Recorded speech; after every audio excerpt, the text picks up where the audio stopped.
నా పేరు విబి రాజు, ఎన్టీఆర్ జిల్లా బిల్డింగ్ వర్కర్స్ యూనియన్ సిఐటియు సహాయ కార్యదర్శి. భవన నిర్మాణ కార్మికుల సమస్యల మీద గత 6 సంవత్సరాల నుంచి తీవ్ర పోరాటం భవన నిర్మాణ కార్మికుల సమస్యల మీద గత 6 సంవత్సరాల నుంచి తీవ్రమైన పోరాటం సిఐటియు చేస్తూ ఉంది. భవన నిర్మాణ కార్మికుల సమస్యల మీద గత ప్రభుత్వం, వైసీపీ ప్రభుత్వం ఏదైతే ఉందో నిర్మాణ కార్మికుల్ని ఏ ఒక్క కార్యక్రమం కూడా చేయనీయకుండా చాలా నిర్బంధాలు చేసినప్పుడు కూడా మనం అప్పటికి ధర్నా కార్యక్రమాలు కానీ, ఇసుక మీద కానీ, అలాగే మెటీరియల్ ధరల మీద కానీ చాలా పెద్ద ఎత్తున ఆందోళన చేశాం. అయినా సరే సంక్షేమ బోర్డు 12-14 మెమో ఇచ్చి ఇవాళ ఆ సంక్షేమ బోర్డులో ఉన్న నిధులు కార్మికులకు అందరినీ కూడా చేశారు. అయితే ఏ రాష్ట్రంలో లేని ఈ పరిపాలన ఈ ఆంధ్రప్రదేశ్లోనే జరుగుతూ ఉంది. భవన నిర్మాణ కార్మికులు దాదాపుగా 35 లక్షల మంది మొత్తం రాష్ట్రం మొత్తం మంది ఉంటే ఎన్టీఆర్ జిల్లాలో దాదాపుగా 25,000 మంది, దానికి అనుసంధానంగా దాదాపుగా 2,50,000 మంది బతుకుతూ ఉన్న పరిస్థితి. అయితే ట్యాక్సుల రూపాన కానీ భవన నిర్మాణ కార్మికులు చేసే పని ద్వారా గవర్నమెంట్కి చాలా ఆదాయం వస్తూ ఉంది. అయితే ఇంత చిన్న చూపు చూడటం అనేది ఏ రాష్ట్రంలో జరగటం లేదు. అందుకని పెద్ద ఎత్తున భవన నిర్మాణ కార్మికులకి సంక్షేమ బోర్డుని పునరావృతం చేసి సంక్షేమ బోర్డులో ఉన్న పథకాలని కూడా భవన నిర్మాణ కార్మికులు తక్షణం అందించాలని చెప్పేసి గత 6 సంవత్సరాల పోరాటం ఇది. కొత్తగా వచ్చిన కూటమి ప్రభుత్వం ఎన్నికల హామీలు ఎక్కడ అమలు చేసింది? ఒక్క హామీ కూడా అమలు చేయలేదు. భవన నిర్మాణ కార్మికులకు ఇస్తానన్న సంక్షేమ పథకాలు ఇవ్వలేదు.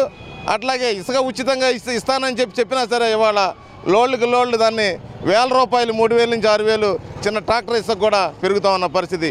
మెటీరియల్ ధరలపై అయితే కనుక దానికి జిఎస్టీ తగ్గించాము, దాన్ని మీరు పొందుకోండి అని చెప్పేసి నిన్న మన సోషల్ మీడియాలో కూడా బీజేపీ నాయకులు ఇవాళ మెటీరియల్ ధరపై కూడా జిఎస్టీ తగ్గించాము, 15,000 రూపాయలు ప్రతి కుటుంబానికి మీకు ఫ్రీ ఇచ్చాము ఇంకా అని చెప్పి అంటున్నారు.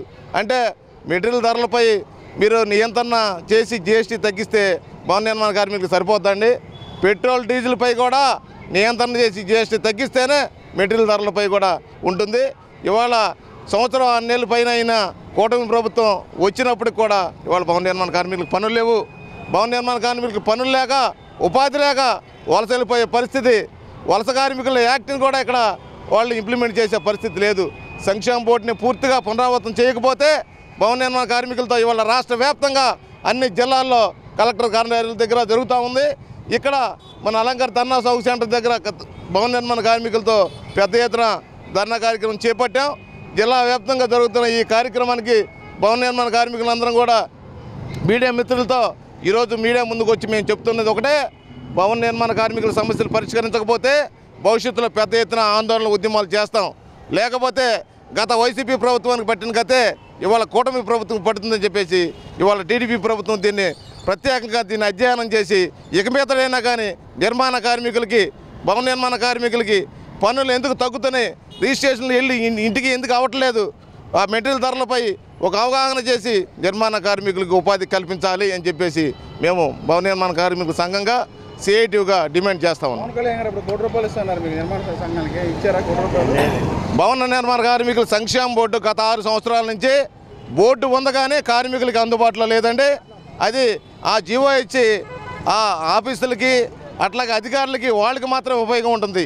ఈ జీవో ఇచ్చిన మాట వాస్తవమేగా, ఈ పవన్ కళ్యాణ్ గారు 1 కోటి రూపాయలు ఇస్తానని వాగ్దానం చేసిన మాట వాస్తవమే, కానీ అది ఎవరికి ఎట్లా వెళ్ళింది ఏంటి అనేది సంక్షేమ బోర్డులో ఒక్క నయా పైసా కూడా ఇంతవరకు అమలైతే అవ్వట్లేదండి. ఒక్క మాట భవన నిర్మాణ కార్మికులకి సంక్షేమ బోర్డు అమలు చేస్తాము, అయితే అధికారులు అట్లా సంక్షేమ బోర్డు చైర్మన్ అట్లాగే రాష్ట్ర లేబర్ కమిషనరు శేషగిరిరావు గారు వీళ్ళందరూ కూడా చర్చలు జరుపుతున్నారండి. ఈ చర్చలు ఎందుకు ఉపయోగం అండి? లేబర్ కార్డు ఉండి దాన్ని 4 గీసుకోవడానికి కూడా పనికిరాదండి. కానీ సంక్షేమ బోర్డును అమలు చేస్తేనే భవన నిర్మాణ కార్మికులకి ఇతర రాష్ట్రాల వారిగా అలాగే సంక్షేమ పథకాలు నిన్న కాకపోయినా తెలంగాణలో ఏదైతే సంక్షేమ బోర్డు ఉందో ఆ సంక్షేమ బోర్డులో ప్రమాదం చేత మరణించిన వాళ్ళకి 10 లక్షల రూపాయలు, అట్లాగే ప్రతి దాన్ని కూడా రెట్టింపు ఇచ్చి దాన్ని సంక్షేమ బోర్డులో ఉన్న పథకాలు అమలు చేస్తూ ఉన్నారు. ఇది ఆంధ్రప్రదేశ్గా వీళ్ళని మేము భవన నిర్మాణ కార్మికులకు సూటుగా ప్రశ్న వేస్తూ ఉన్నాం. ఇది మీకు రాజకీయ నాయకత్వంగా మమ్మల్ని ఎన్నికల రోజు మోసం చేసి మాట చెప్పి మీకు అధికారంలో తీసుకొస్తామని చెప్పేసి ఓట్లు వేయించుకున్నారు. ఇది న్యాయమా? ఇది మీరు చేసేది ధర్మమా అని చెప్పేసి మేము భవన నిర్మాణ కార్మికులుగా ఇవాళ కూటమి ప్రభుత్వానికి చంద్రబాబు నాయుడు గారు కానీ, అట్లాగే నారా లోకేష్ గారు కానీ, అట్లాగే పవన్ కళ్యాణ్ గారు సూటిగా ప్రశ్న వేయించడం జరుగుతూ ఉంది.